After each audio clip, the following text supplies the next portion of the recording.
Yo, yo, yo. What's going on, everybody? Happy Saturday, man. Good day to you. Hope everybody's doing well. Hope your weekend's going well. Got video gaming news coming up, dude. It's June 1st. God. Time flies when you're having fun. You know what I mean? Crazy. May's finished. June's here. We've got... we're about a week away from all the summer showcases. It means we're probably going to start having more. I mean, we've already been getting crushed with a lot of news about what we're going to see out of the showcases, but especially I think over the next week we'll start getting more and more of that kind of information. Yo, King Anubis, what's up, my friend? 4 a.m. Still haven't slept? Hey, man. You got to do what you got to do, you know what I'm saying? I guess if that's what works for you, man, then you know, do what you do, baby. You know what I'm saying? Right on. It's good to see you, buddy. Yo, Davey, what it do, brother? How you doing, man? So yeah, over the next week we'll probably be getting more news about what we're gonna see and the different kinds of summer showcases that we're going to be watching. I mean, as a matter of fact, you know, along with our gaming schedule that, again, aside from what we've already done this year, it's always a bit tentative, and we're trying to be agile in it, and it needs a little bit of updating. I try to keep it updated as we move forward, but the link there in chat, you can access that. There's a new tab at the bottom that will give everybody an idea of what we're going to watch when.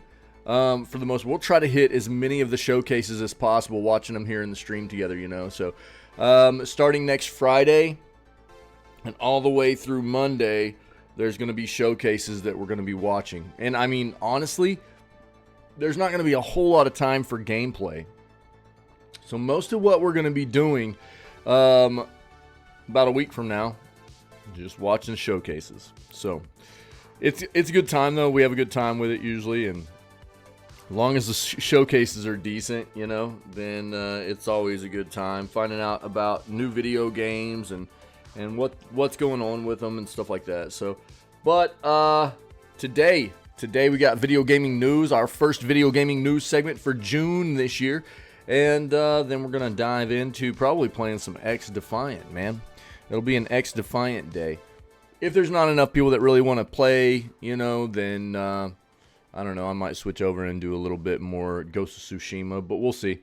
Probably just an X Defiant day. It's the weekend, baby, and we've got a game that we're all, you know, many of us anyways, are interested in playing together and stuff. So we'll keep playing around with some X Defiant. So if you're interested, man, get ready for it. After the news segment, we'll start playing some together, okay? But let's go ahead and do what we do. Florida, what's up, my friend? How was your week? Just woke up playing Hades. Love to hear it, Davey. What a banger, dude. That's a great game. Let's go ahead and do what we do, man. Let's dive in here. Let's do video gaming news for today, and then we'll go play games together, man. Let's go. Let's do it.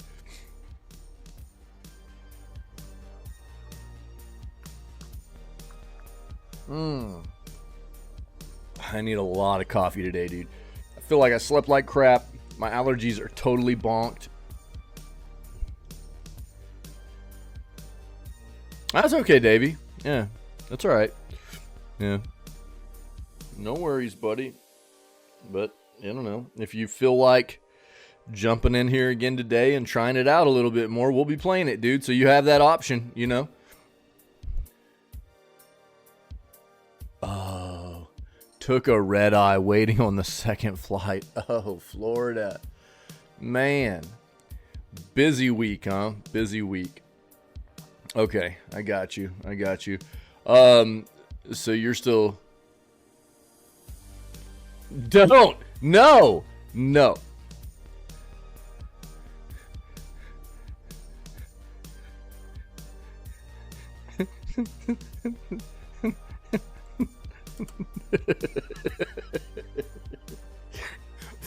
Florida's trying to troll me out this morning, dude.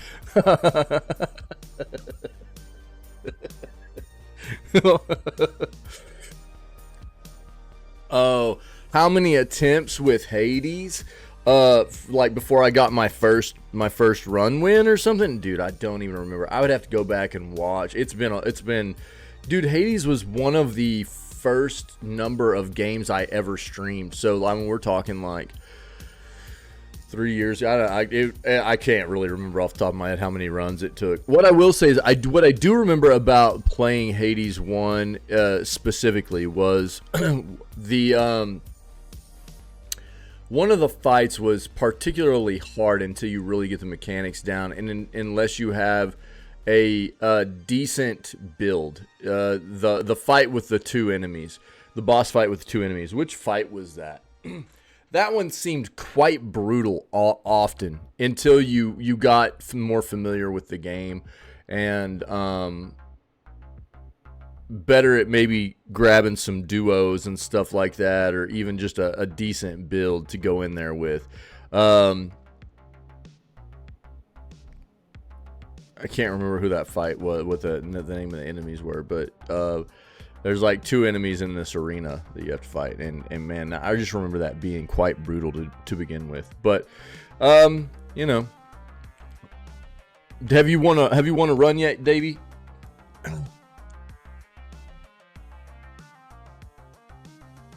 Duos in the first Hades. This is my experience so far with one of the biggest differences, I'll tell you, that I have noticed so far with Hades 1 to Hades 2. Hades 1 seemed like, to me, from what I remember and recall of it, your duos in that game were incredibly powerful, man. Yeah. Okay. You just keep at it, brother. You'll get it. As long as you're having fun with it. You know what I mean? Just keep at it. You'll get it. And part of it's just progression. The more runs you do, the more you'll unlock and stuff. Hey, you know, the Hades games are really good at that, you know. So just keep pushing. And I mean, the more runs you do, the better you get with the controls and the mechanics of, you know, the different stages, the enemies, and everything like that. So I think just as long as you're having fun, just keep pushing. You'll get it. Yeah, don't worry. But it does seem to me like the duos, at least from what I've experienced so far, from Hades 1 to Hades 2, the Hades 1 duos, there were a lot of really, really powerful duos in that game that would just really bump you up to make runs stupid easy. And I haven't come across really any duos yet in Hades 2 that feel like that feel just ultra OP or anything, you know. There might be some that I just haven't found yet, because I know I haven't really I've only kind of scraped the surface on the duos that I think you can find in that game in Hades 2. But man, there were some really, really good ones that were just stupid OP in Hades 1, man. It would really push you over the top. All right. Let's get in here, man. Let's see what we got. Florida. I hope the rest of your trip back home goes well. How are you? So you're basically on a layover right now? Is that what you're saying? Are you laid over right now, waiting on the second flight? Is that what I'm understanding?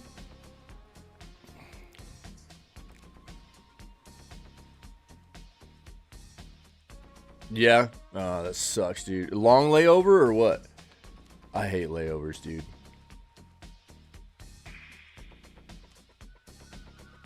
Oof. Yeah. In hot Atlanta.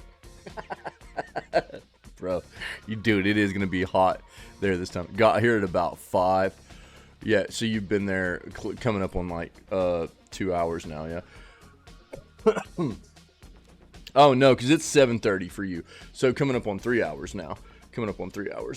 Yeah. So, yeah.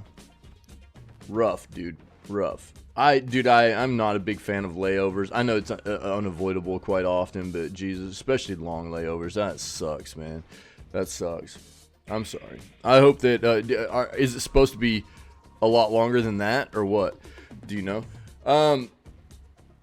Yeah, dude, Georgia this time of the year, woof. The humidity, dude. Georgia is just blazing right now. It is really turning up the heat, man. All right, let's see what we got. Nothing right there. Looking over the past 24 hours, let's see what we got.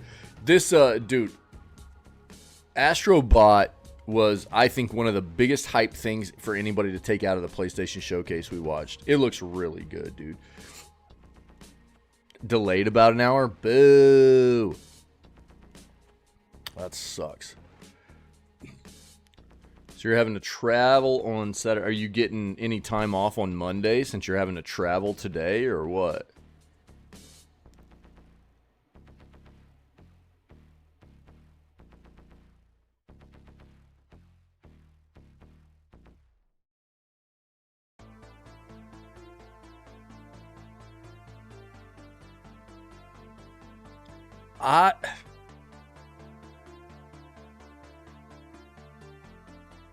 I'm not intern starting Monday. Oh no, dude. Oh no. I'm gonna go home and crash, yeah, for like a day and a half, right? And try and prepare for the madness that the interns will be bringing to the table for you, huh? Yeah. That's always a mixed bag, dude. Yeah. Yep. I feel for you, yo. Well, just know that if you want to play some games this weekend, dude, I would love to have you play with us, you know, if you're feeling up to it. But I know you need to go home and crash today, so we'll probably play some more X Defiant tomorrow and everything. So if you're you know, needing a little bit of some chill time and you're just wanting to relax, we'll probably play some games together and stuff if you want to hang out, you know what I'm saying?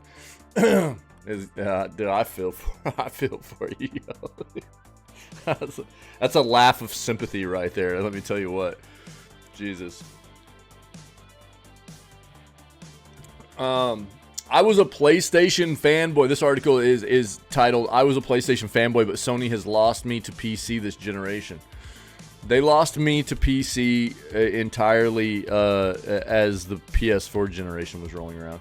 And again, I mean, I've talked about this before. It's not just PlayStation. It's the majority of the console market. The majority of the console market has just gotten to a point for me around that same time period that I was just talking about, where I was like, you know, it's not as nice of a place to game anymore as PC is, in my opinion. So I just kind of really pushed myself away from console. As a, you know, I've been multi-platform my entire life, but now I just, you know, I just am mainly a PC gamer because it just feels like the right place to be. But this is all about them talking about PlayStation State of Play left me jaded and underwhelmed. See,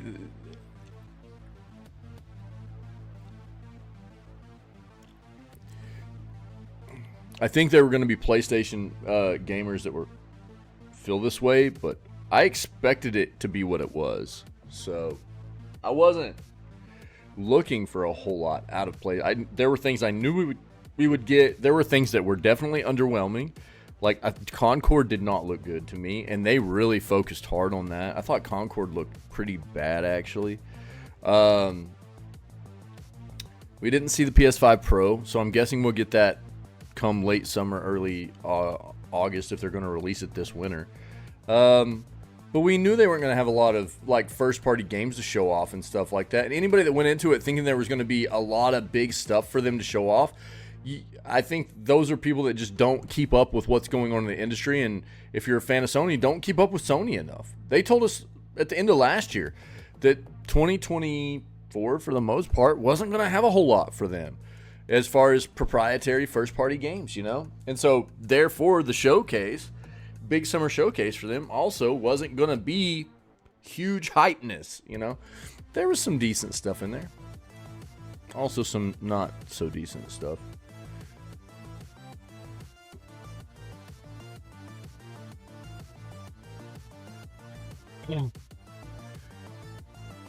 Dude. Okay, so I'm probably going to get the rest of my video gaming news articles, the individual ones that are worth putting up for their own YouTube videos, up tonight. Yesterday was more of a family day for me after the stream, so I got real focused on just hanging out with family. But This article right here, Embracer boss moles increasing the price of video games beyond $70.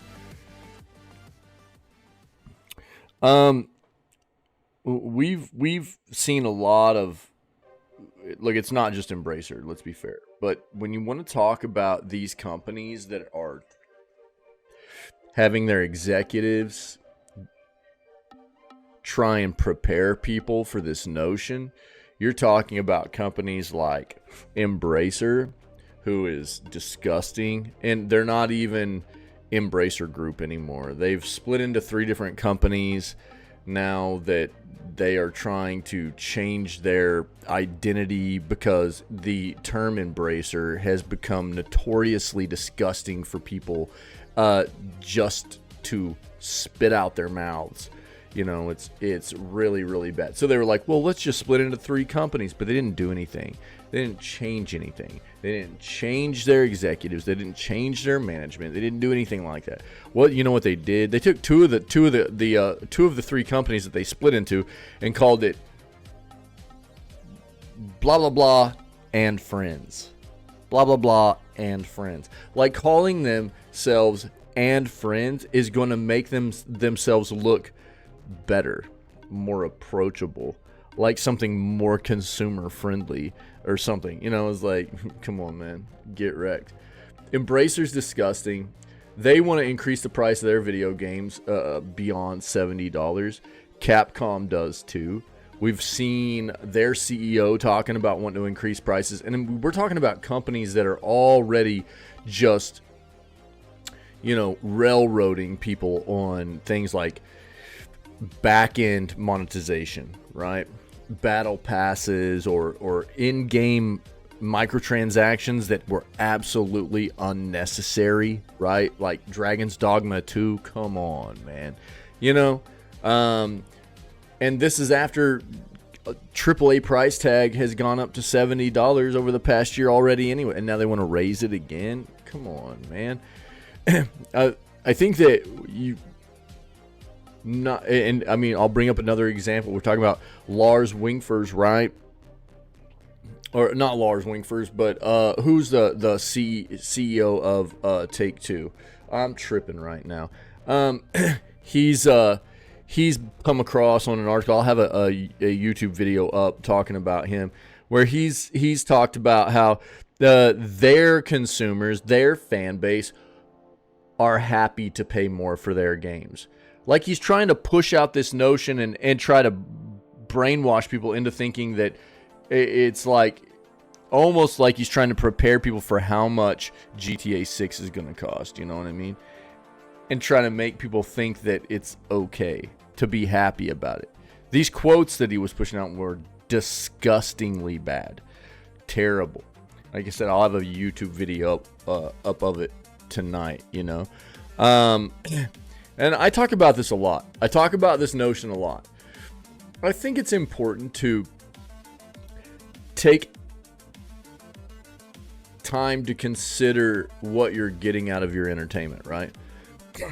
Are you getting the amount of entertainment that you should for what you're paying for your video games, right? That's why we're all here. We all love video games. Are you getting what you should out of what you're paying for your product? You know? And I think that it's appropriate in a lot of different situations to, you know, say versus, you know, is Senua's Saga Hellblade 2 worth $50 at a 6 to 8 hour game time with no replayability and no in-game grind or anything? I mean, you're 6 to 8 hours done and finished. That's it. You're not going to get anything different out of that experience ever again. You know what I mean? It is what it is. Is $50 price point okay for that? And I'm not throwing shade at shorter games. I'm trying to get people to be critical about it, how to spend your money wisely, right? Everybody's going to feel a bit different. It's a bit, you know, subjective because we all have different budgets. We all feel a little bit different about how content is for us in each genre of game and things like that as well. So it's going to come off different for everybody, but I think it's important that we all take a look at are we getting our money's worth? Instead of just going, here, take all my money and just give me whatever you want in return, right? I think we've been getting railroaded for a long time because we haven't been, kind of holding these companies responsible to an extent. It feels weird. In my opinion, like something like Senua's Saga Hellblade 2, while I'm sure it's a very pretty game and the story is decent, the gameplay I think is going to be very subpar, right? I think that for 6 to 8 hours of gameplay, you're better off just getting a month of Game Pass and experiencing it. So maybe somewhere around $15, as opposed to $50. That seems more appropriate. But then you're going to talk about, like, I think in a general term, when you talk about how much entertainment you're getting out of a piece of gaming software that a developer / publisher is bringing to you,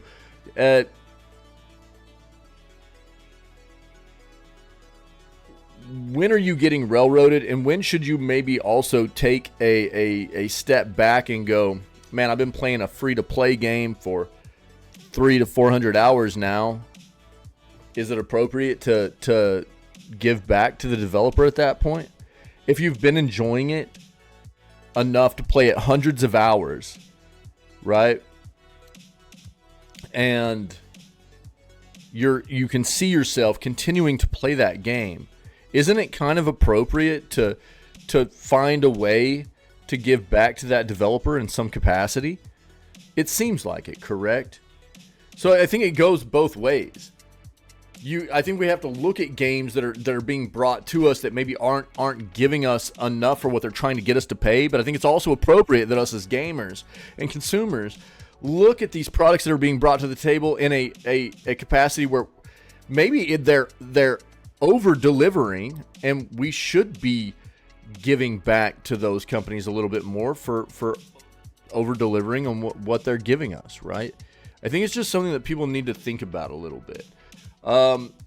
When it comes to these big companies like Embracer or Take-Two or, Capcom or EA or any of these big giant companies like this that are constantly trying to railroad us, constantly trying to get more money out of us for less content, less quality content, right?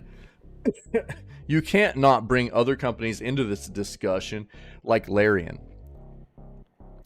Larian is like one of the companies that stands out in the industry right now that's talking about, we don't know why everybody's firing people. We're growing. We're opening new studios. We're releasing AAA games at a $50 price tag, right? Like, what is Baldur's Gate 3 50 or 60? What was it? I can't remember now. It's 60. It's $60. So my bad, 60.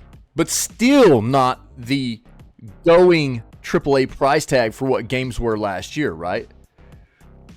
And I mean, you're talking about a game in Baldur's Gate 3 that, and again, this might not be everybody's genre or anything, but for people that enjoy RPGs, you're talking about a game you're going to get a massive amount of replayability out of. And even if you only play this game once, you're probably talking somewhere between 150 to 200 hours worth of gameplay, right?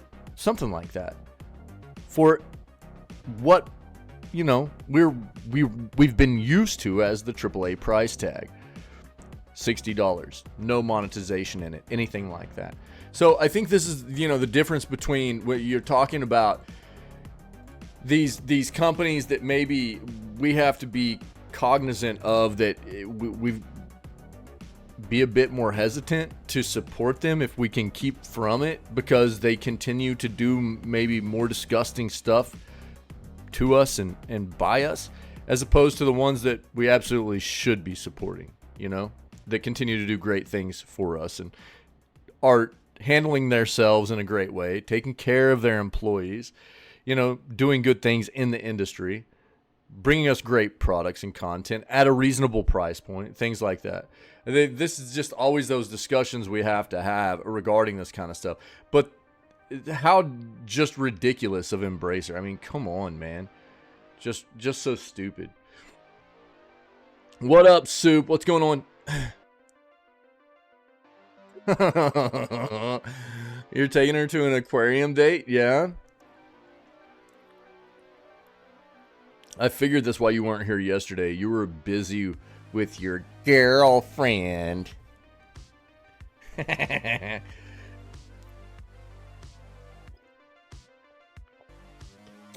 Less OA, more anime wife hours. Some sacrifices have to be made. I get it, dude. I get it. That's your friend. Right. What is this, dude? What is this?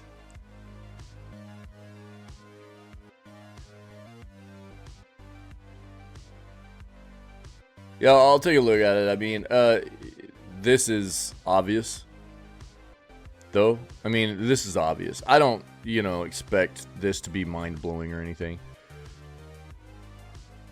It's quite obvious. Dude, we're jamming this morning. Yo, you gonna play X Defiant with us today, Soup? Chicken, that's my friend. Yeah, your girlfriend.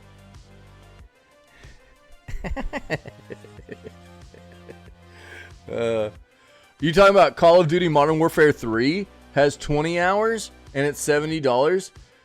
Nah, doesn't it only have actual 4 hours worth of campaign? Pretty sure. Modern Warfare 3 can get wrecked, dude. That's a Call of Dookie, brother. Call of Dookie. Now, Black Ops 6, there's hope, I think. X-Defiant boob, but maybe. Alright, dude. Cool. I'd love to have you play games with me today, dude. I think we might have Anubis in here today. Probably some Vault and some Reject. Who knows? True's probably not going to be playing, I would assume. I mean, I don't want to assume. I know her kids have a lot of baseball stuff going on right now. But if she's around, she'll probably play with us too. She's just been super busy with the kids. Her kids have a lot going on the weekends. But I'm sure we'll probably get an amount of people in today. I'd like to have you come play, man, if you can swing it.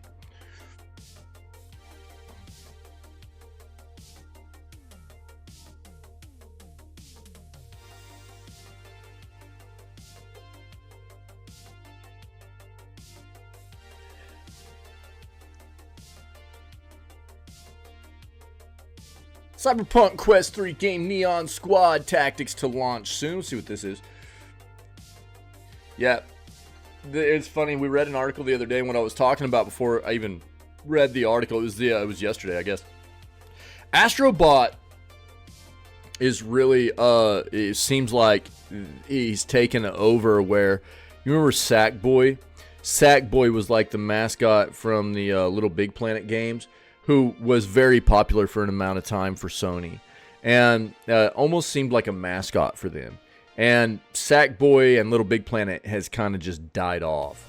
And it feels like Astro has now kind of taken the torch, if you will, about being the new mascot for Sony and PlayStation.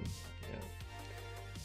The new game, the trailer we saw during the PlayStation Showcase for the new game looks really, really fun. It does. It looks really fun.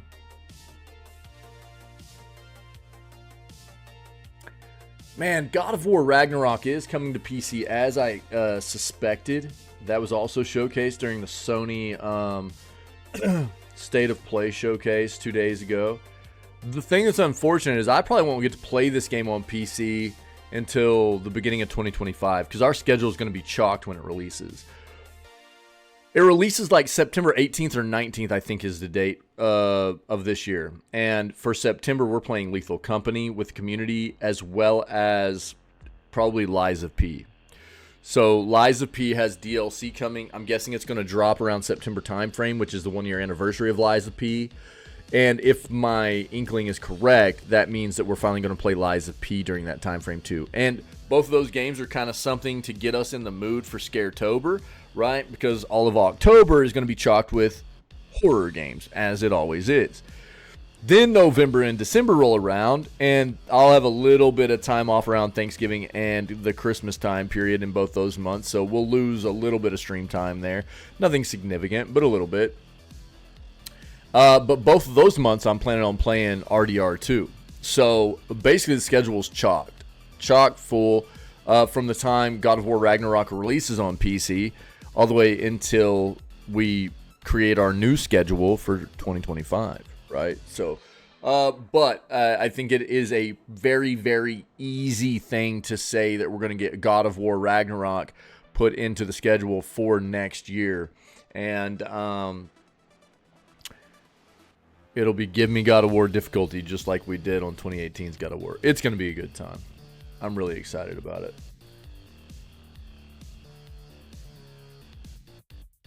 Your face is boring.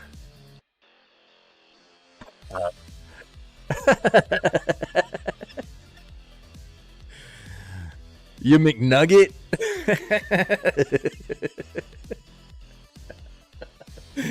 Flipping soup, dude.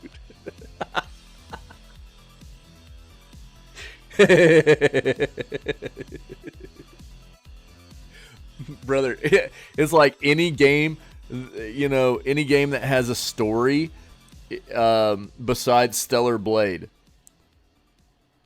You know, or Honkai Star Rail, Soup's gonna hate it.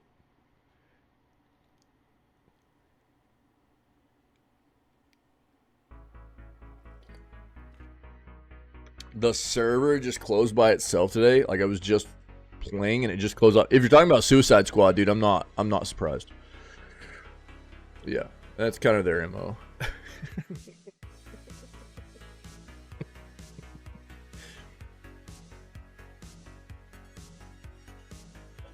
Another Supermarket Simulator servers. My bad.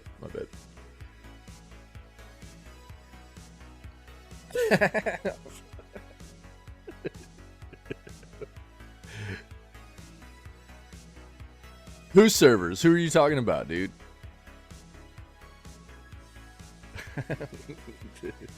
Oh man, Soup always keeping me on my toes, dude.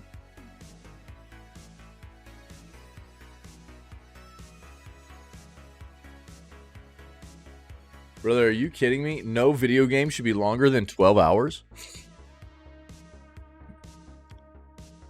Shenanigans. Wholly disagree with this.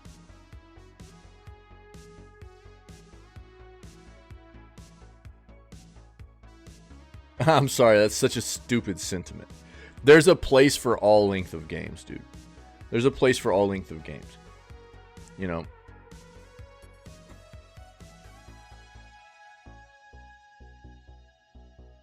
I have played single-player playthroughs that were over 300 hours. Both of the Pillars of Eternity games. And they were awesome. The whole way through, I loved them. Very, very good. So, this so stupid. What a stupid notion. That a game should only be 12 hours long. Come on, man. At most. There's a place for shorter games, and there's a place for longer games. And everything in between that. What a closed-minded kind of sentiment to have, a thought process. So stupid. Deadlock was leaked. We've already talked about Deadlock. Let's see if we got any new stuff on Deadlock there, though. Yo, what game are you talking about? The server just closed by. Are you talking about Withering Waves or something, dude?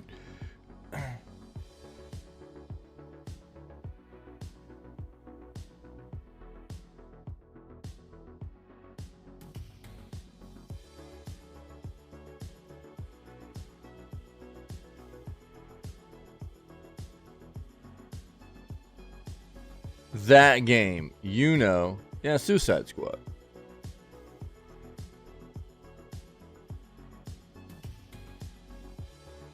Call of Duty. I'm talking about Call of Duty, dude.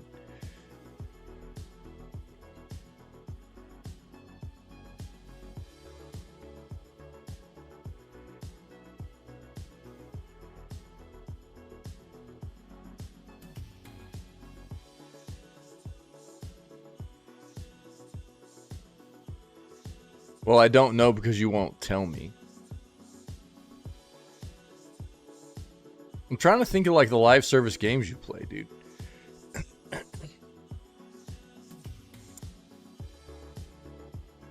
Oh. I mean, that game's been dead for a long time, dude. That game was dead on release, so that's why I didn't guess that.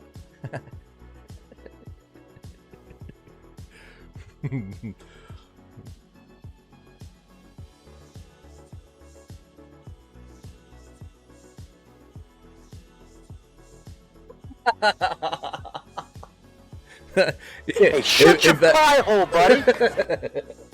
If that player base is a player base of 1, then yeah, because you're still in there trying to play it. Bro. Oh my god. You know, I've said this for a couple of years now. I really think that Xbox's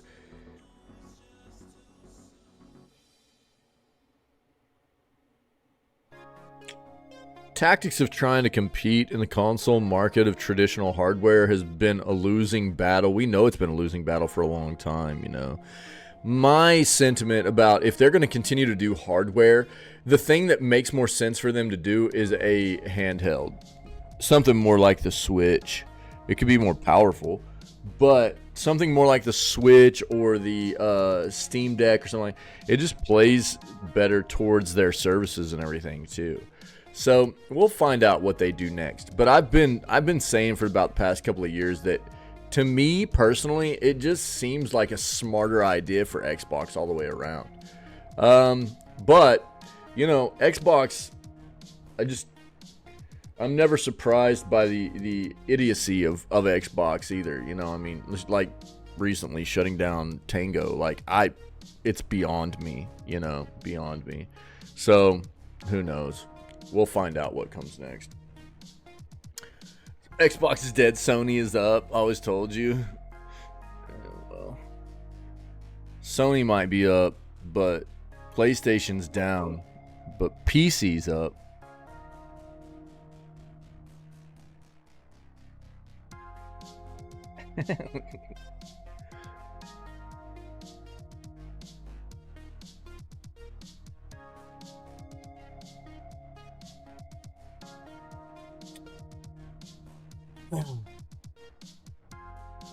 Yeah, FIFA and 2K have a game coming out. We've talked about it.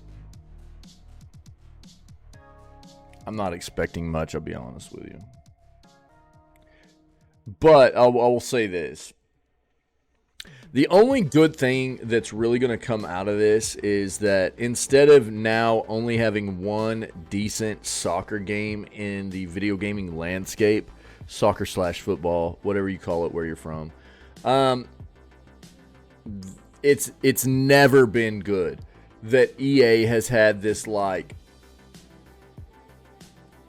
lock on these certain sports titles and stuff, right? So whether it be the NFL stuff or, you know, the FIFA stuff, the soccer stuff, competition's needed, right? Competition's needed because it prompts companies to elevate the quality of their products. They're trying to outdo each other because they want consumers playing their game, not the other game, right?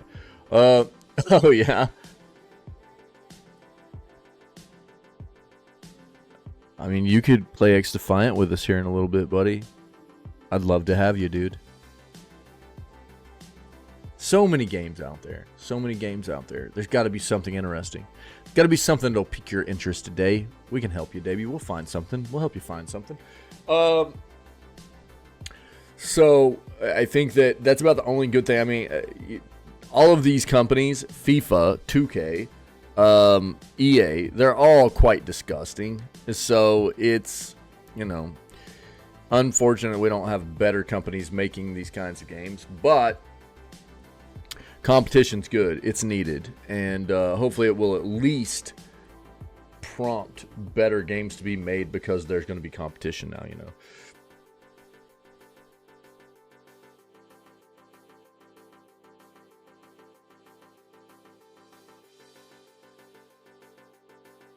a new Vancouver-based EA studio. EA. Sorry, guys. It's so hard to say that without wanting to throw up. That's all I have to say about that, Soup. Dungeons and Dragons and Destiny 2 crossover. We watched this yesterday, I think. It looks really good. I like it. Yep, we've got the Ubisoft Forward Showcase on our schedule to watch together. Yo, this game is free right now. So in June, tell me why. Tell me why. Sorry. I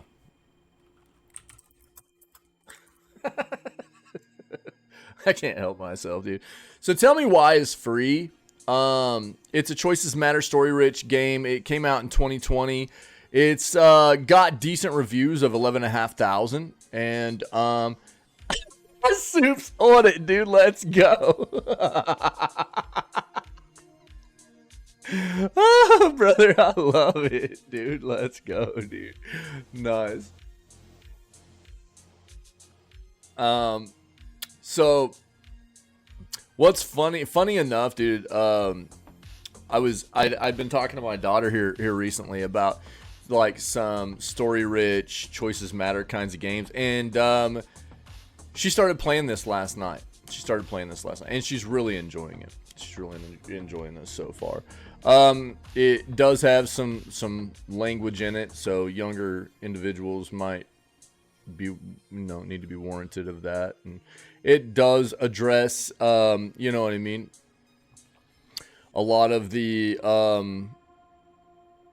societal issues around acceptance of things like the LGBTQ plus community and stuff like that. But I think it's a great game, dude. It's a great game so far. She's really enjoying it. It's been great to watch my daughter play it and just see the choices she makes. And I'm not influencing her gameplay at all. I'm just letting her experience it. It's really cool. So if you're interested, man, I'll share it. It's free for the month of June, and it's really cool, man. So if you're into these kinds of games, it's legit free. All episodes are free on Steam, so it's worth checking out. Absolutely, I think.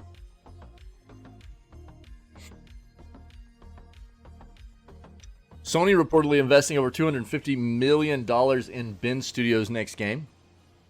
Take a look.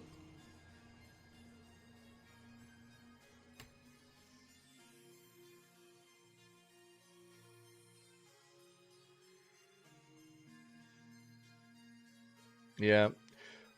Look, again, I mean, with what I pulled up earlier in our schedule, I didn't show it off, but with our schedule link, this is the schedule that we've kind of been sticking to, and I'll update it as we move forward and everything. I always do. But the summer showcases, I have them in a tab down here as well, right? I should probably just put the link to the one. I've got a website we've been going off of here too. So the this is the link to the website we've been using. As it gets updated, we continue to put that into our Google Doc as well for everybody to make sure they're paying attention to what we're going to watch, when we're going to watch it. And right now we're just waiting basically to find out about when Nintendo Direct's showcase is going to pop off. That's what we don't know yet. So we'll figure that out. Everything else has kind of been shown, and we'll be watching most of this stuff. As long as it falls within the streaming window each day, from like the 7th through the 10th, and most of it does feel like it does. I might go a little bit late one day or 2 days there if I need to, but most of it falls within the streaming window, so we should be pretty good. I'll actually grab this. Should have done this a long time ago, and we'll just throw this in here.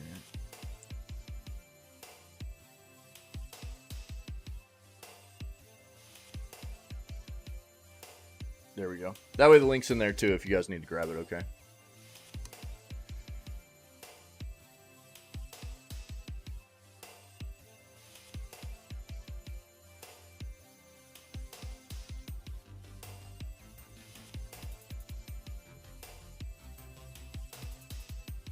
New Manor Lords patch. People have been really enjoying Manor Lords. That's one of the big indie games of this year. If you don't know, Manor Lords is like a medieval city sim, and it's been killing it. It's a single developer that made this game, and people have been loving this game. I would say right now on the indie landscape, there are a few games that have really been kind of killing it. This year, Pal World, obviously, Manor Lords. What was the little Metroidvania game that came out? I can't think of the name of that game right now. But there's another little Metroidvania game that came out that's supposed to be very, very good.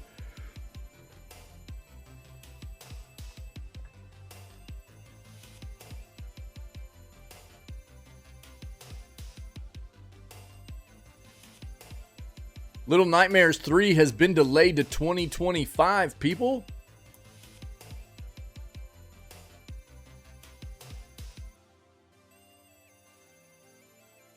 Bandai and Supermassive. We'll talk about this. Look, Little Nightmares 1 was a banger. Little Nightmares 2 was terrible performance-wise.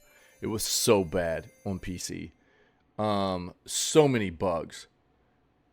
It was just terrible to play. So, delay it. Delay it and make sure it's good, because the second one felt horrible to play.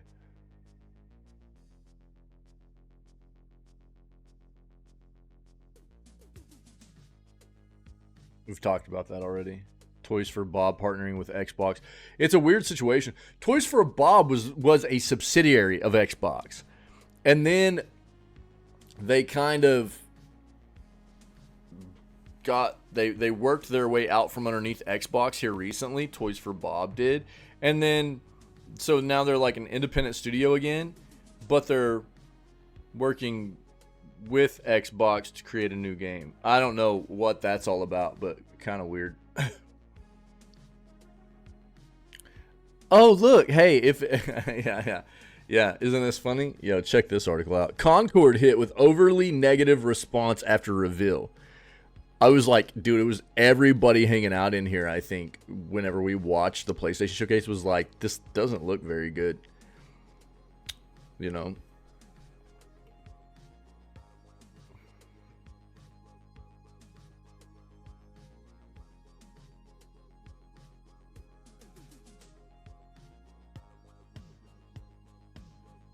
Neither does Silent Hill 2 Remake.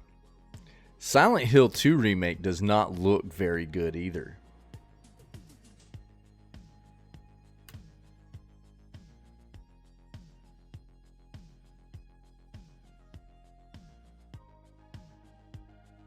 We'll see more out of Star Wars Outlaws during the Ubisoft showcase coming up next weekend. We'll get more about that, as well as so many other things. Take-Two is shutting down its indie label private division.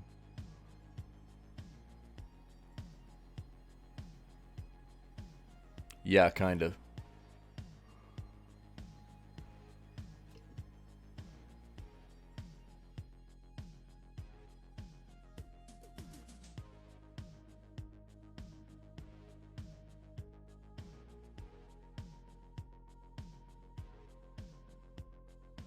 Was that supposed to be a burn?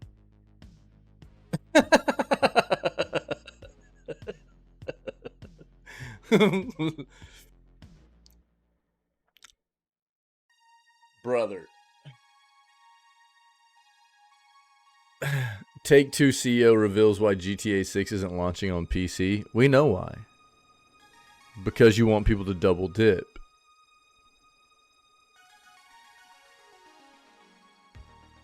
They can say whatever they want. You know, Take-Two can say whatever they want to say about why it's not launching on PC at the same time. Same thing. They said they don't have enough money. Basically the same thing.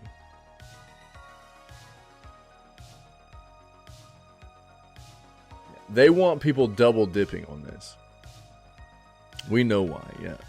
They want people buying it on console first, and they want those same people going back and buying it on PC after it releases on PC. That's absolutely why. We don't even need to read this. They can say whatever. They could come up with any excuse they want, but we know what it is. This is a long time, you know, plot for developers and publishers to do in the industry to try and suck more money out of us as consumers, man. This is the way it goes. You know? Whether it be from one platform to another, or from you know, like proprietary hardware developers from their previous. Nintendo's the worst. You know, releasing games on previous hardware and then you have to buy it again for their next generation of hardware or whatever. It's disgusting, dude. It shouldn't be like that. So gross.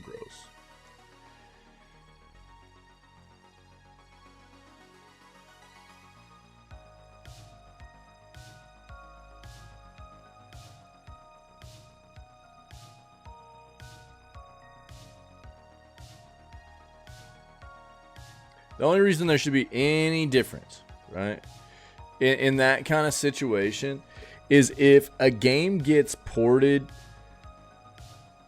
like years later and it's actually like remade or something. If a game gets remade, then it's not the same game, right? It's a different game. It gets remade. So like, for instance, if you own Dead Space 1 on PC, you shouldn't just automatically get Dead Space Remake on PC, right? I mean, obviously.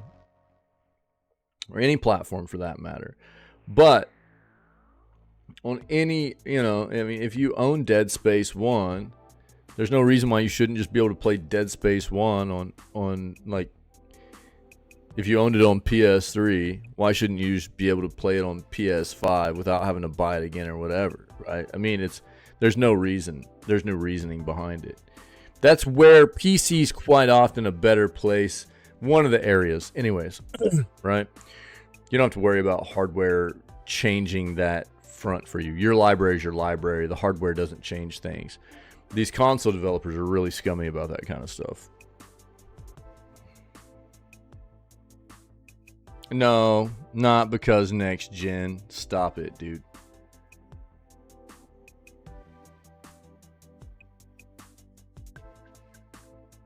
If it's the same exact game, the software hasn't been changed. No. Not going to win that argument, dude.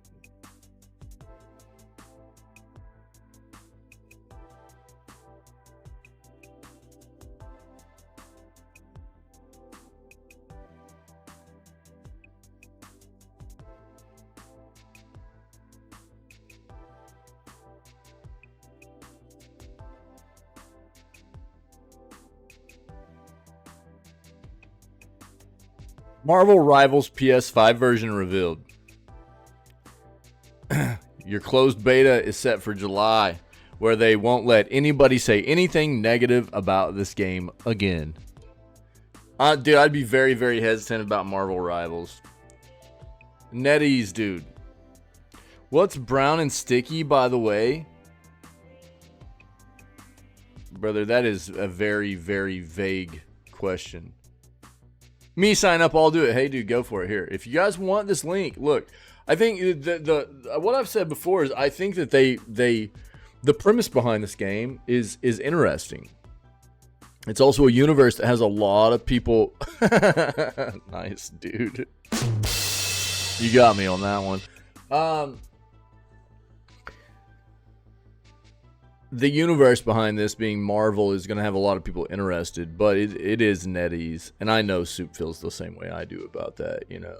So, by all means, play it, try it, you know, let me know, and I hope it's good, but just the fact that we know NetEase in earlier betas for content creators and stuff, they had contracts trying to prevent content creators from saying anything bad about the game. If you've got a company trying to prevent people from giving true feedback about your game, it's a bad company, dude. If they're not going to listen to constructive criticism and try to take that into account to make the game better moving forward, that's a trash company, dude. That's a bad game developer.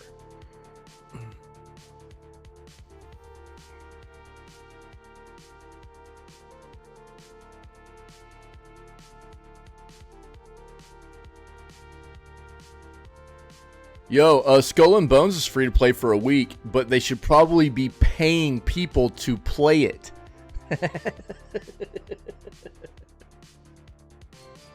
The quadruple A game that they can't even get people to play for free. You know what I'm saying?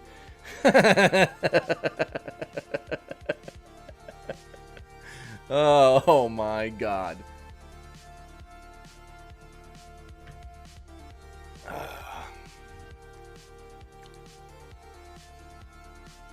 Yo, let's stick with what we got, dude. Let's stick with what we got. Let's get in here. Little Nightmares 3 has been delayed to 2025, people. Little Nightmares 3 will no longer be releasing this year, has instead been pushed back to next year. Bandai and Supermassive Games announced this week this delay comes just under a year after the game was first announced in 2023 during Gamescom, with Bandai confirming that Supermassive would be taking over the next installment in the series as opposed to Tarsier Studios developing it. No specific release date for the game was announced beyond the 2025 window. The delay of Little Nightmares 3 was attributed to quality concerns with Supermassive and Bandai Namco, conveying that they want to take more time on the game to ensure it meets standards. Little Nightmare fans won't have to wait until next year to see more on the game, however, with the Little Nightmare 3 creators promising more to be revealed during the summer, which is probably coming up next weekend. Ever since the announcement of Little Nightmares 3 at Gamescom last year, we've been thrilled to see our community buzzing with excitement and anticipation. The announcement shared today began. One of the reasons so many people are excited about Little Nightmares 3 is it's actually going to have a co-op in it, right? So that's going to be very cool for people. The teams at Supermassive Games and Bandai Europe have been working hard towards delivering the best experience possible for the next entry in the franchise, the announcement said. As much as we can't wait for you to return to the nowhere, we also want to make sure we give the game, the care and love it deserves. Quality is a top priority for us, and we know you feel the same way. For that reason, we've made the decision to shift the release of the game to 2025. We'll be sharing more about Little Nightmares 3 later this summer, so please bear with us and look forward to further updates. In the meantime, we'd like to thank you for your patience and ongoing support. Yeah, so delays are fine. Delays are needed. They're warranted. I'd much rather see a game delay than a game get pushed out too soon and people get baited into buying something that wasn't finished, you know. So, cool. Perfect. Great. I think the problem comes into play with where you see a game like Skull and Bones, right? Like we were just talking about with Ubi, talking about a game that got delayed like 8 to 9 times. It was in development hell for close to 9 years. It was just a ridiculously horrible process. We're all understanding, I think most of us as gaming enthusiasts are understanding of a development company needing to have a little bit of additional time outside of what they expected they would need, because these projects are very complex and there's a lot of moving parts, and sometimes there can be hiccups, and they need to feel comfortable enough to push out a delay rather than push out an unfinished product to us. Absolutely. But on the flip side, like I said, with Skull and Bones, you start seeing multiple delays. You start seeing a lot of things like that happening on a particular project, and you start that's like red flag city, man. You start knowing that there's something really, really bad going on, and it's almost always reason to not buy into those games that show all those key indicators of having problems in the development process. So delays are great. Delays are needed. It's when you start seeing numerous delays and other things on compounding those kinds of issues, and on top of it, you go, yeah, this is probably going to be, still be a pretty terrible game on release. But good for them. Good for them for understanding that they needed more time on this and being willing to push it back to ensure that they're bringing a quality product to the table for us. Here we go, dude. I love seeing this. Yeah, I mean, this is the first thing we've read on this front, and even ourselves in this community watching this showcase together, we're like, this game does not look very good. Quite bad, actually. So it was weird because obviously PlayStation with their showcase the other night, they were really trying to promote this quite heavily, as they had an entire almost 10-minute, it felt like, cinematic. They only had a 30-minute showcase. I think like the first 10 minutes of the showcase was entirely focused on Concord. And there was some kind of, it was probably more like 6 to 7 minutes of a cinematic. And then they showed some gameplay. And it doesn't look good. It just really doesn't.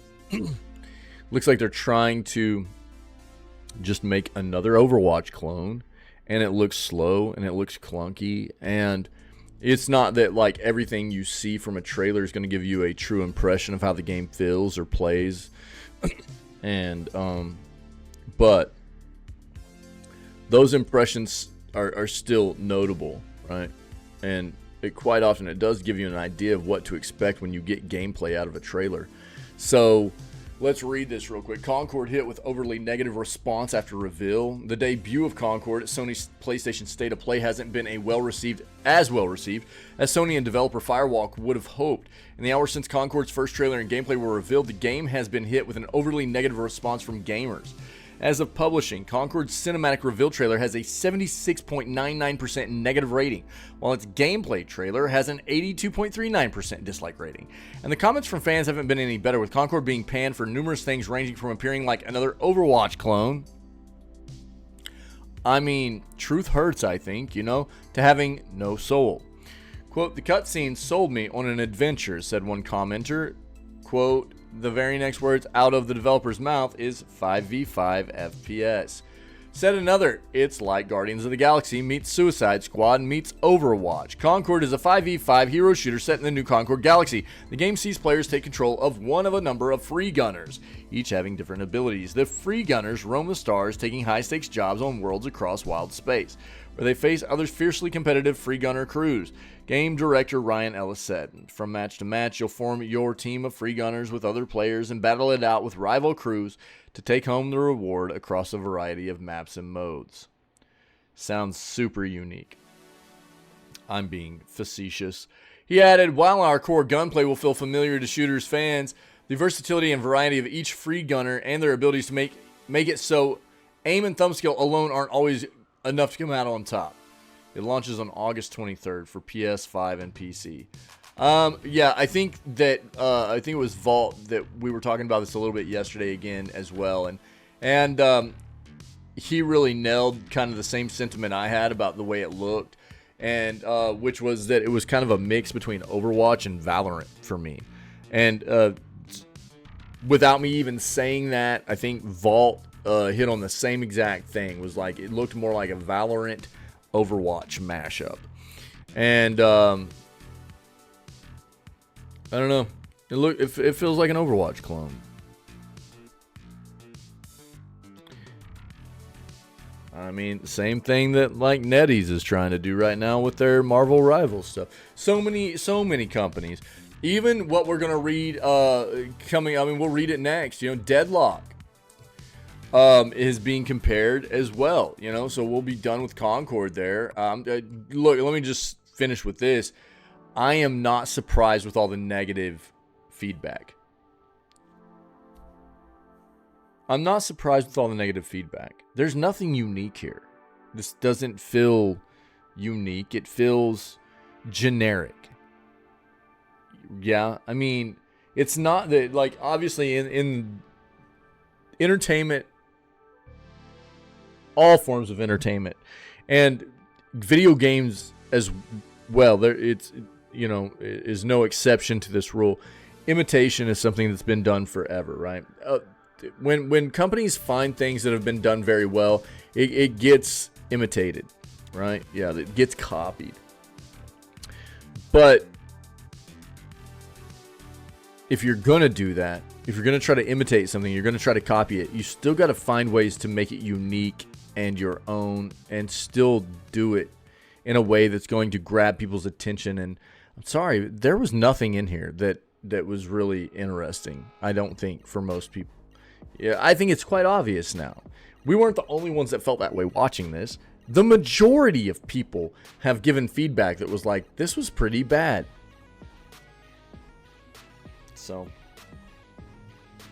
I guess we'll find out more once it releases. But speaking of something semi-similar, Valve has a new game coming out called Deadlock. And we've seen some leaks recently about this. Now, this isn't just a straight up like Overwatch clone, really. It feels like there's a mashup of a lot of different things going on here. It's got a MOBA vibe. It's a shooter, third-person shooter. Oh, excuse me. So it's got a bit of that MOBA vibe. It's got some of the Overwatch vibe. It's got, it's being compared to some, like, having a little bit of some TF2 stuff, Team Fortress 2 stuff in it. It's like a mashup of a lot of different stuff. So, but it still does have a little bit of that Overwatch kind of vibe to it, I think, is what a lot of the feedback that people are talking about right now. So obviously Overwatch has been very popular. It's been very successful for Blizzard, even though they've botched so many things about it, especially after trying to take it from Overwatch 1 to 2. You know, we've talked a lot about that kind of stuff, but it's still highly successful for them, and companies are going to continue to try and capture some of that magic, right? But let's see what we got here from the additional maybe leaks from Deadlock. So Valve, the American video game developer, appears to be working on a new multiplayer game called Deadlock, which seems to be a hero shooter. A lot of the initial information about the game was leaked. It was shared by Twitter user Gabe Follower, but now Insider Gaming has reignited the discussion by publishing further information on the game. Since testers started sharing Deadlock screenshots all over the place, here's one I can verify, featuring one of the heroes called Grey Talon. Didn't we already see this? I think we already saw this.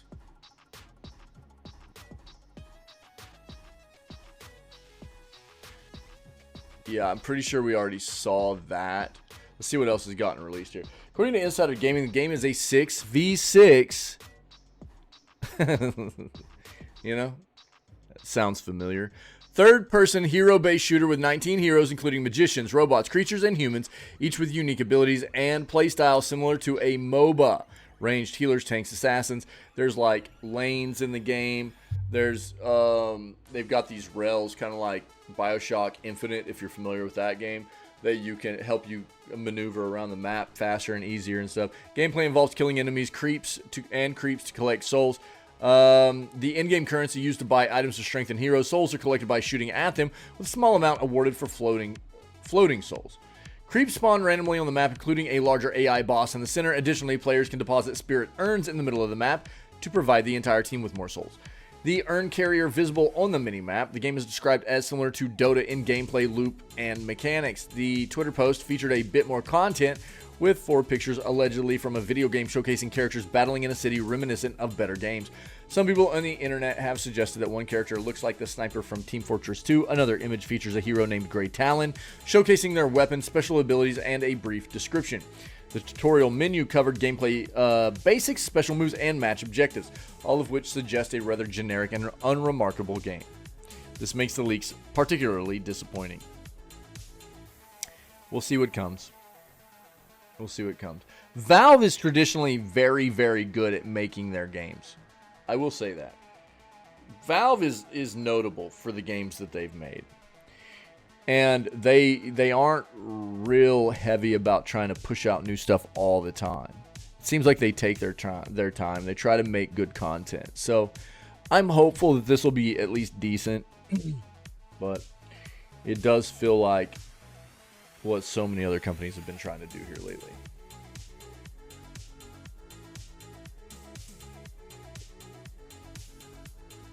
Take-Two is shutting down its indie label private division, report claims. Nice. All right. Take-Two Interactive appears set to get out of the indie business, and it's closing studios to get there. According to a damning new report, IGN's Rebecca Valentine, Take-Two Interactive is working on a plan to either sell off or shut down its indie label Private Division.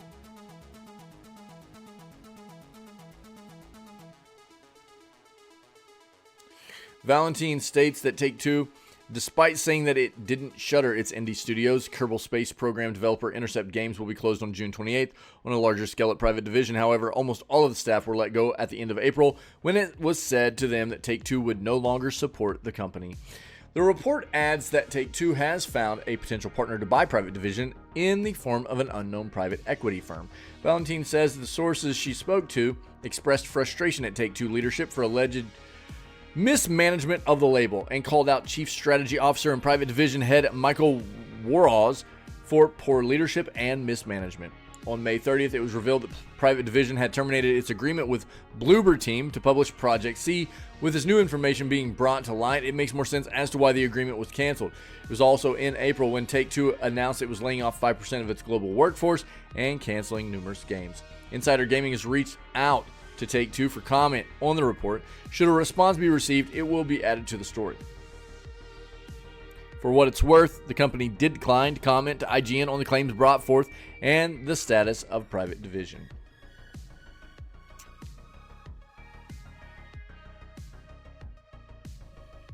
I don't know why everybody wants to work with Bloober. I've not seen Bloober do anything special ever.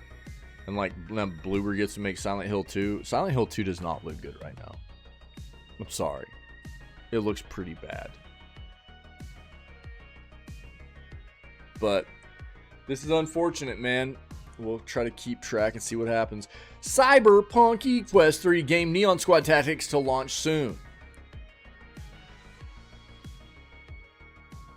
Tin Man Games has announced that it is to launch its turn-based VR game Neon Squad Tactics in the MetaQuest store on June 13th. You'll soon be able to immerse yourself in the heart of a cyberpunk metropolis as one of the elite operators.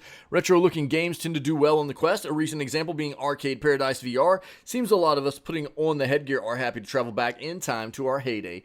Here you can dive into the action either lone wolf or in the single-player campaign or with up to 4 friends in multiplayer online co-op mode. Strategic thinking and clever teamwork will be your greatest assets as you coordinate your squad's actions in turn-based tactical battles, all while starting to seat heavily in your Quest visor. I think that's supposed to be sweat. Missing a W there, I think. As we enter our final phase of pre-launch development for Neon Squad Tactics, we are so excited to finally confirm the release of June 13th for Neon Squad Tactics. Neon. Dude, they got a lot of misspells in here. Neon Squad Tactics. We have taken all of our turn-based development experience and created a really exciting tactical VR experience. Expect wacky characters, strategic thinking, and a lot of turn-based action, all set to a fantastic synthwave soundtrack composed by leading artists. Grab your VR headset, get ready to enter Ultra City.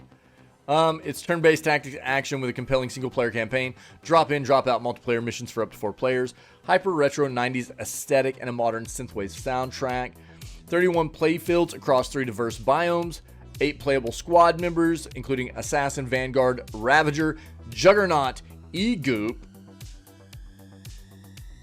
Ghost, Queen, and Wildcard. Over-the-top futuristic weaponry includes laser swords, combat drones, lightning launchers, smart mines, nanobots, and more. And an in-game wagering system. The bigger the risks, the bigger the rewards. The Gamba, dude. It's got the Gamba. Let's see if we can find a...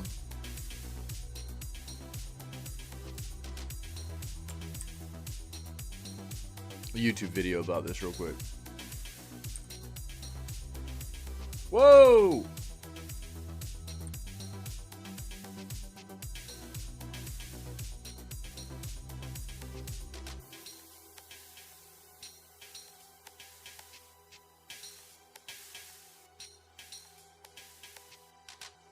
This is their... It was Tin Man Games, right? Hold on. They're the ones that make it. Yeah. Okay, we'll watch their own trailer then. Tin Man Games. Let's watch this one. Check it, yo.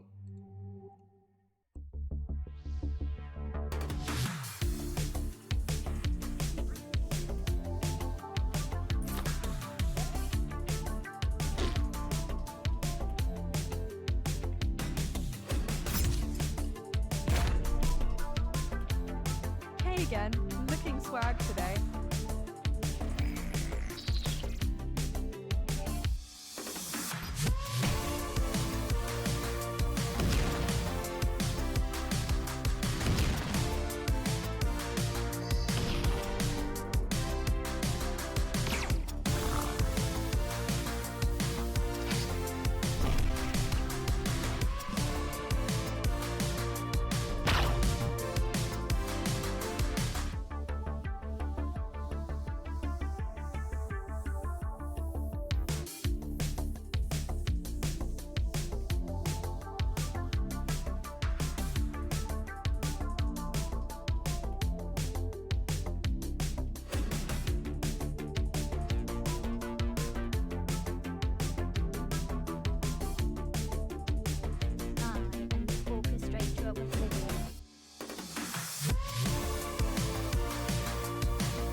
I know that, Varia. We actually have a community server set up.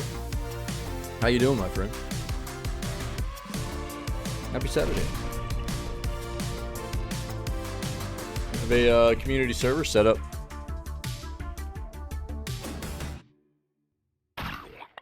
I'm not playing on it because I just don't have time. I've got too many other games I'm playing right now. So, okay. Yeah. Yep. I know. There's more to the Valheim stuff I haven't seen yet. I'd love to experience it. There's just too much other new stuff out there I need to play and experience, man. So that was the Neon Squad Tactics stuff. How many are playing on it? I think we've got Pinky in there. We've got Psych, Ferret. Ferret is the one that actually set up the server. It's a dedicated server.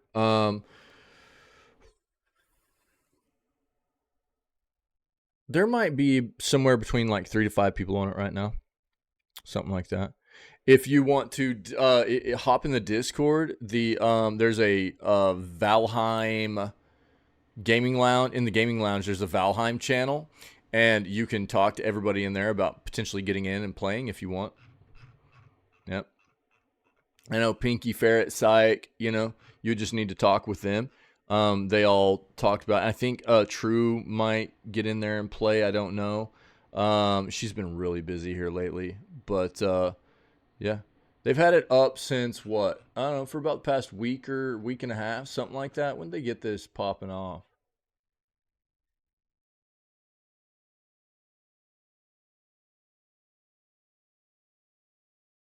Yeah, around the 20th of May, something like that. I think they've had it up. So, yeah, about a week and a half, something like that. Yeah. Yeah. So, by all means, it's good to see you, my friend. Yeah. Bit burned, putting a lot of effort into a server and then going poo with no. Oh, boo. Oh, that feels so bad. That feels so bad.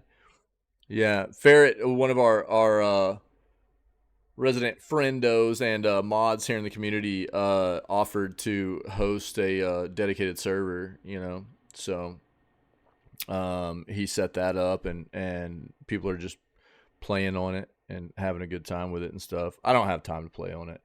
I've got too many other games. I'm playing Ghost of Tsushima right now. We've been playing some X Defiant. I've been playing Hades 2. We've got Sons of the Forest coming up. There's all kinds of stuff, dude. It's crazy busy, so I just don't have time. But the last one I was on had a Spiffy Castle built and then Splat all gone. Oh no, dude. Well, I mean,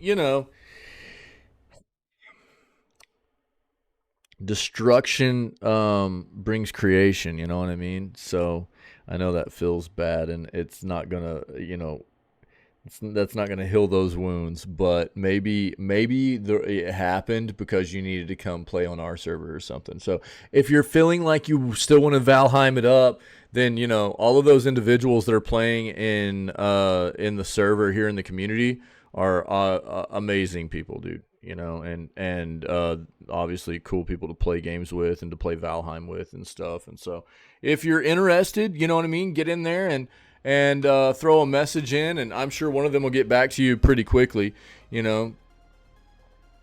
Yeah, cool, man. Nice. So, it's an option, you know. We got cool people's playing in the Valheim together, and it's not like an overly populated server or anything, so they might be interested in bringing somebody else in to have a good time, and it's something to think about, man. Yeah, totally. It's very good to see you, Varya. Sorry about the bad server experience, man. That sucks. Here we go. Let's see what we got. Sony reportedly investing over $250 million in Bend Studios' next game. Let's see what this is. Yeah, I know. Yeah, always, dude. Yeah, always. Check it out. We got a. There he is. I would never. Yeah. Let's go, dude. Ever. What's up, brother? Yo, Tracer, what's going on, my friend? Happy Saturday, guys. What it do? Excuse me. Sony reportedly investing over $250 million in Bend Studios' next game. Bend Studio has been relatively quiet since Days Gone came out in 2019. However, the studio hasn't been idle, with Sony reportedly investing more than $250 million in its next game.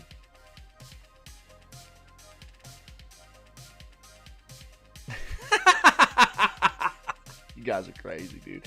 Sony reportedly spending $250 million on Days Gone Studios' next game. No one knows exactly what Bend Studio is working on, including Days Gone director Jeff Ross. However, as MP First noted, he knows that Sony is spending quite a bit on it.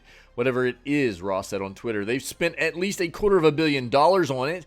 I'm no businessman, but that's crazy given the fact that Sony didn't want to fund a DG sequel for the bargain basement price of $150 million. Insane numbers all around, to be honest. Whatever it is, they've spent at least $250 million on it. I'm no businessman, but yeah. Okay, we just read that. Why did they quote that twice? As for whether Bend Studios' new game is Days Gone 2, Ross does not seem to think so. He alleges that PlayStation CEO Herman Holst hated Days Gone and was biased against it because Sony already had a successful zombie game in The Last of Us. Granted, Ross may be letting his often expressed frustration color his perceptions a bit. It is worth noting that Ross left Bend Studio in 2020, so his knowledge of the new game's budget is likely secondhand. Still, while $250 million is quite a lot of money, it's not unprecedented for AAA games. A report from 2023 indicates that Rockstar is spending about as much on Grand Theft Auto 6.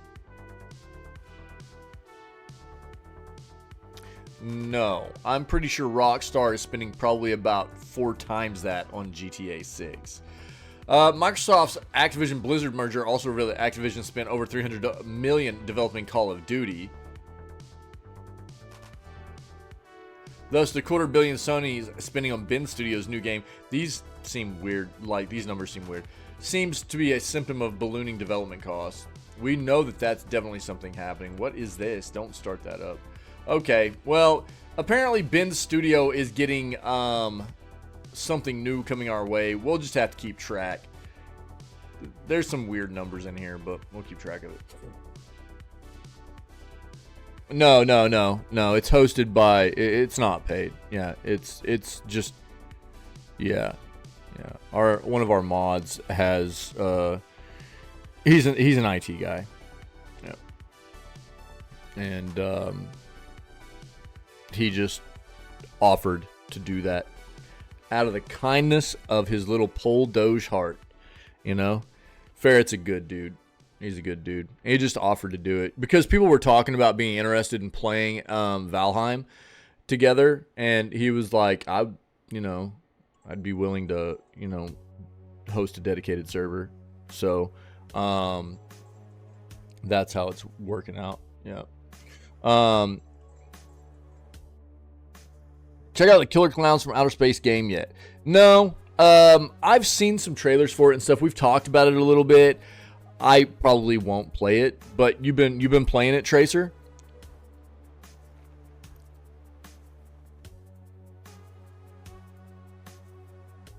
Soup, of course.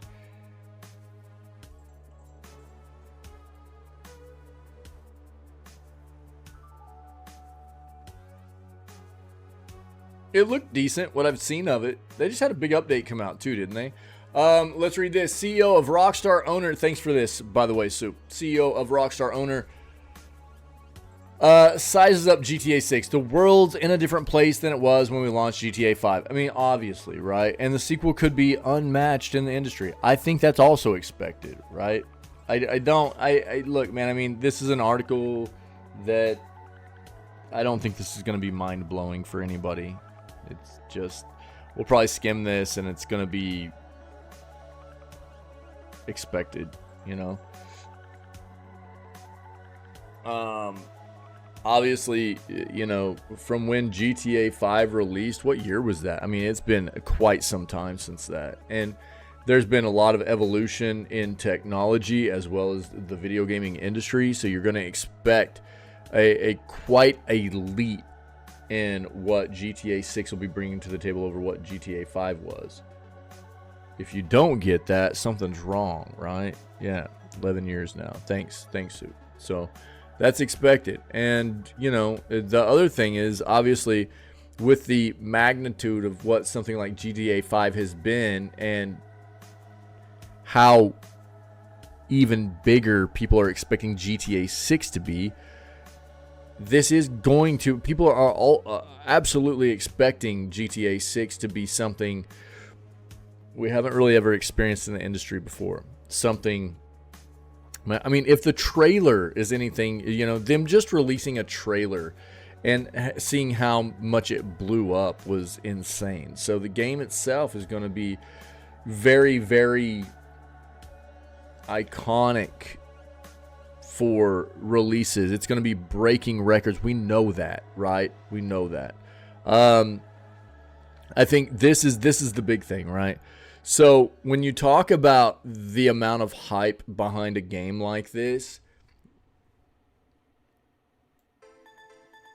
this has different ways it can go. We've seen this happen before to an extent. This amount of hype can be very good, and it can also be very bad, right? If it's, you know, so remember Cyberpunk? Remember all the hype around Cyberpunk and how absolutely terrible that game release was? It will forever taint the name of CDPR. Forever. You know? And so when something is this massively hyped up, the developer has a huge responsibility in ensuring that the release is going to be fairly solid. If not, you're going to be a meme forever, right?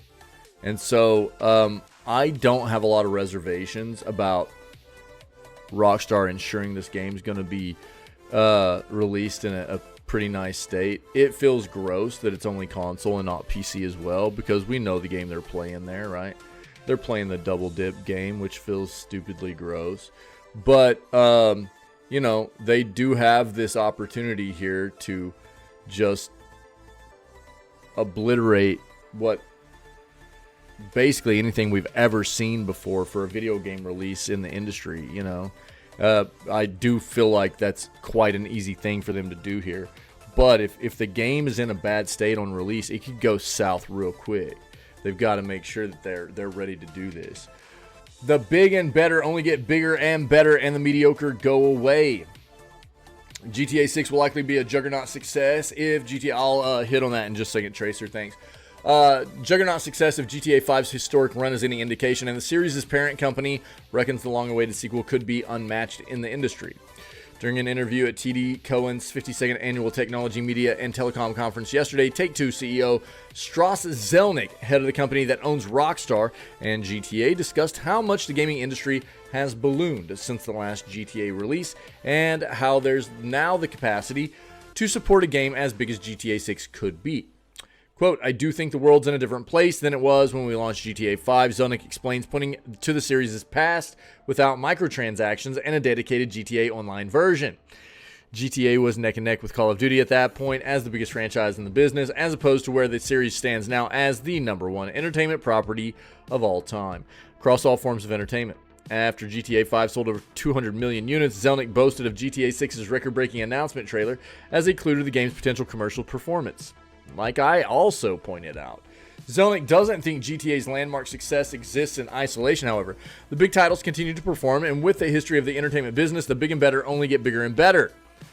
I don't know about that. I'm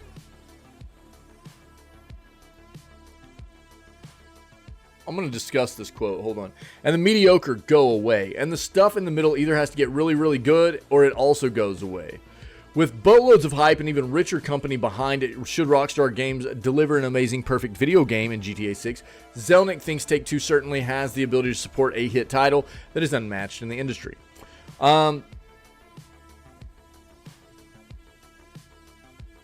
So, the big titles continue to perform, and with the history of the entertainment, the bigger and better only get bigger and better. No.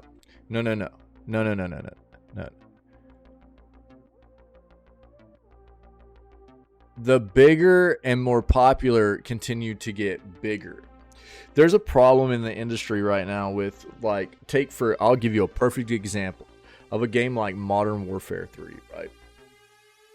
Yeah, just a second, Tracer. We'll talk about what you're saying right there. So take a look at this, right?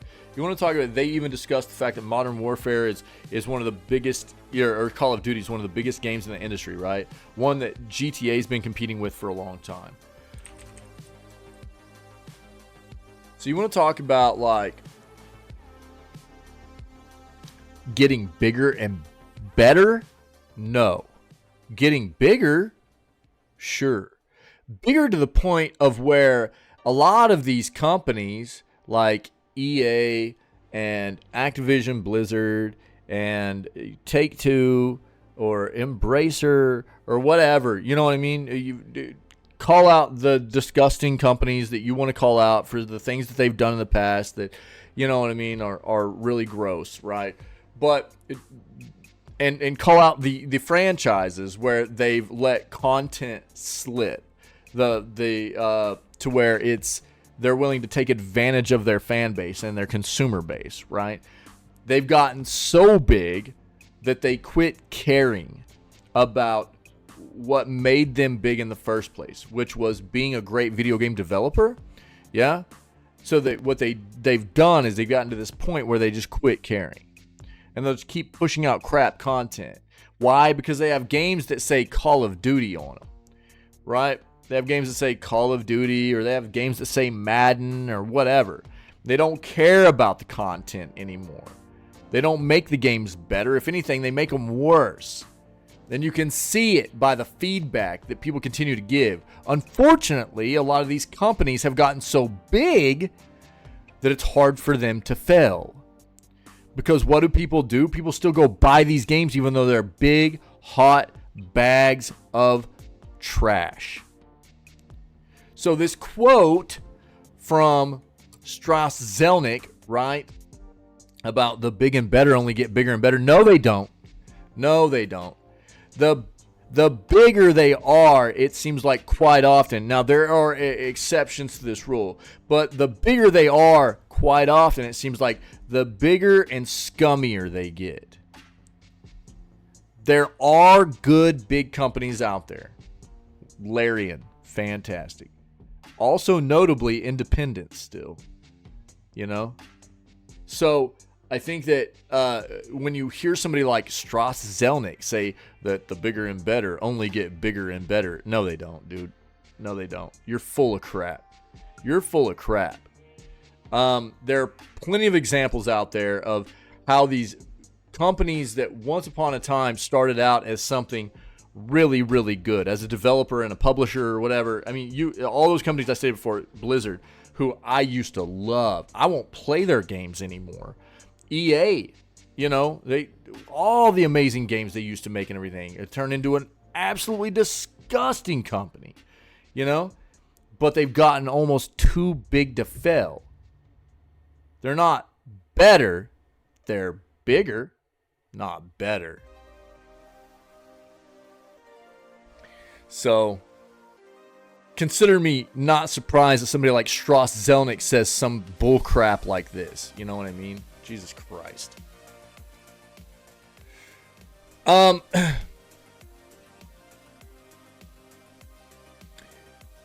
So the Killer Clown game is just as dedicated to the vibe as the movie. That's Friday the 13th. Oh, that's cool, dude.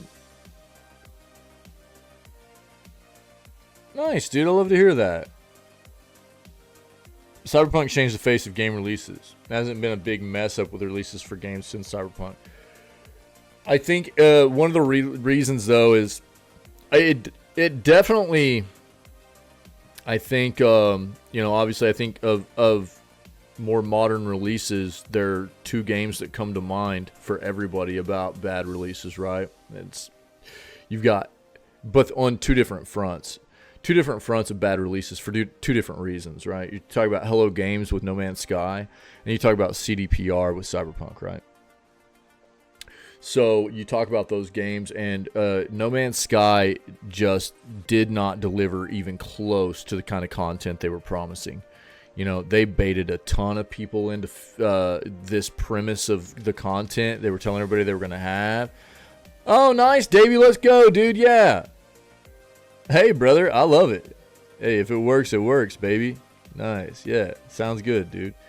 And then you've got Cyberpunk, right, which was wholly unfinished. I know I've had people tell me, like, it was okay on PC, but it wasn't great for everybody on PC. It wasn't okay for everybody on PC. The game still needed time to cook. It was unfinished. So on PC, was it better than other platforms? Yeah, but it still wasn't great. And on console, for sure, it was a hot piece of garbage, right? So, I mean, it definitely showed companies an example of what not to do. But it's not like it doesn't still happen. It still happens on the constant. Games release unfinished. They're just unoptimized, and they feel bad on certain platforms because they'll get developed for all these games want to be released as multi-platform nowadays, and then they'll get basically it's very easy to tell quite often when a game, I'll tell you for an example, Hogwarts Legacy was terrible on PC, dude. It was great on console, bad on PC. Why? Because they developed it for console and then they tried to port it to PC before release. They didn't develop that game for PC. They didn't try to spend time, making sure the game was, performance-wise optimized for PC. It still happens, dude. I flushed Hogwarts Legacy after 8 days. It was horribly done. So, I mean, was it as bad as something like Cyberpunk? No. But it still happens. Right? And so, I mean, you're not wrong. Cyberpunk, I think, to an extent, did change the way a lot of companies address the release of games. And I think that, as I talk about a lot, companies need to be comfortable with releasing games later than they expected to. We, as consumers and gaming enthusiasts, need to be understanding of the fact that these processes of project development are very complex. There's a lot of things that can go wrong that require a delay.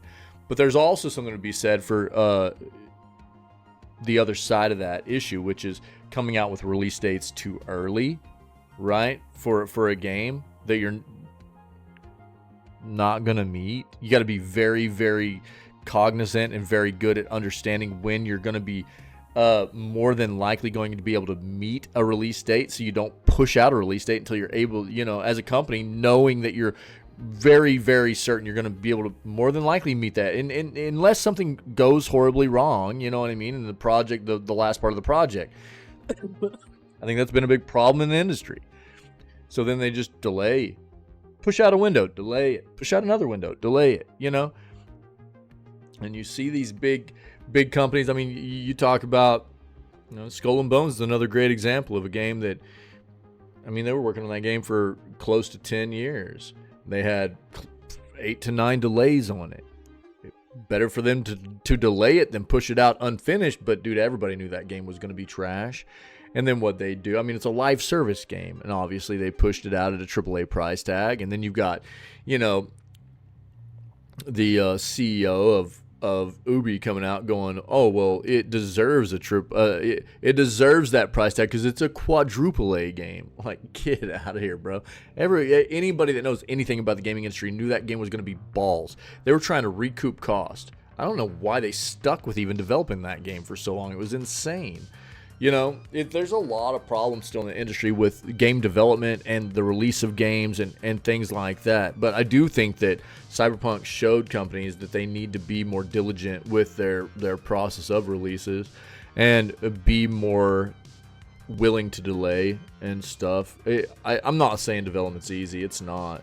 But from a consumer standpoint, you know, we don't want to be dealing with buyer's remorse either, right? And dude, with so many of us have been jaded by that experience, that what it does is push people to not put into a healthy industry. It pushes people to just want to pirate stuff and things like that because they don't want to feel like they're having their money stolen anymore. You know, it's a bad result. It's a really bad result. You know, I've seen it happen all the time. So you're not wrong, Tracer. You're not wrong. I'm scared that COD Black Ops 6 is going to be a letdown, especially with the confirmation of 9/11 being included in the story mode. I feel like they're the only game that could pull it off. I think the only... I quit really playing Call of Duty games quite a while. I think the last Call of Duty game I bought and played was Black Ops 3. They just started feeling really repetitive to me. The quality seemed to be real stagnant, not going anywhere. And so I really got out of the Call of Duty scene. And it just seems like it's been on the decline, you know, for me. As watching it just as a gaming enthusiast, watching the series. I know there are people that have told me that still play a lot of it, that there have been better ones and obviously bad ones, like Modern Warfare 3 is pretty atrocious, apparently.